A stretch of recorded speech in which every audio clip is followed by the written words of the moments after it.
ఎవరు ఈ తీవ్రవాదులు అంటే నంబర్ 1 తీవ్రవాది మీకు రిఫైన్డ్ షుగర్ అండి. మీకు తెల్ల రంగులో ఉండే చక్కెర ఉంది చూసారా? మీకు ఒక రోగం వచ్చింది. అంటే మీరు ఒక బీపీ అనండి, లేదా డయాబెటిస్ అనండి, కొలెస్ట్రాల్ బాగా పెరిగింది. ఇంకా ఇంకా పెద్ద పెద్ద రోగాలు ఏవో ఒకటి వచ్చింది మీకు. వచ్చినప్పుడు మీరు మామూలుగా డాక్టర్ దగ్గరికి వెళ్తారు. ఈ మందులు వేసుకుంటూ ఉంటారు.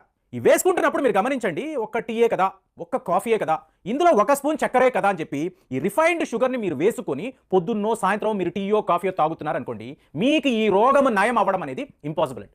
ఇది అంత డేంజరస్, అంత ఒక ప్రమాదకరమైన ఒక తీవ్రవాది. రిఫైన్డ్ షుగర్ అనేది మీ వంటగదిలో ఉండనే కూడదు. కానీ విచిత్రం ఏంటో చెప్పమంటారా?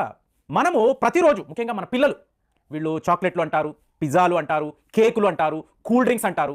వీటిలో ఇన్వేరియబుల్గా మీకు వైట్ షుగర్ అనేది ఉంటుంది. ఈ తీవ్రవాదిని మీరు మీ ఇంటి దాకా తీసుకువస్తే, మీ వంటగదిలో తీసుకువెళ్ళి పెడితే 150 రోగాలకు కారణమండి. 150 రోగాలు. ఈ ప్రపంచంలో 150 రోగాలు ఉన్నాయా అని ఒకసారి మీరు గూగుల్ సెర్చ్ కొట్టారనుకోండి, ఇందులో ఏ ఒక రోగం వచ్చినా కూడా ఈ తీవ్రవాది రిఫైన్డ్ షుగర్ మీ వంటగదిలో ఉంటే మీకు ఆ రోగం నయం కాదండి. మీరు కావాలంటే ఎంతమంది ఎక్స్పర్ట్స్ అయినా అడగండి, ఇదే నిజం. కాబట్టి మీరు వైట్ షుగర్ అనేది వాడకూడదు. మరి ఏం వాడాలండి అంటే ఆర్గానిక్ బెల్లం, మంచి బెల్లం. మీరు కష్టపడండి, వెతకండి, ఎక్కడో ఒక దగ్గర మంచి బెల్లం దొరుకుతుంది. ఆ బెల్లం కొనుక్కోండి. టీలోనో, కాఫీలోనో, మీ స్వీట్స్లోనో మీకు ఈ బెల్లాన్నే వాడండి.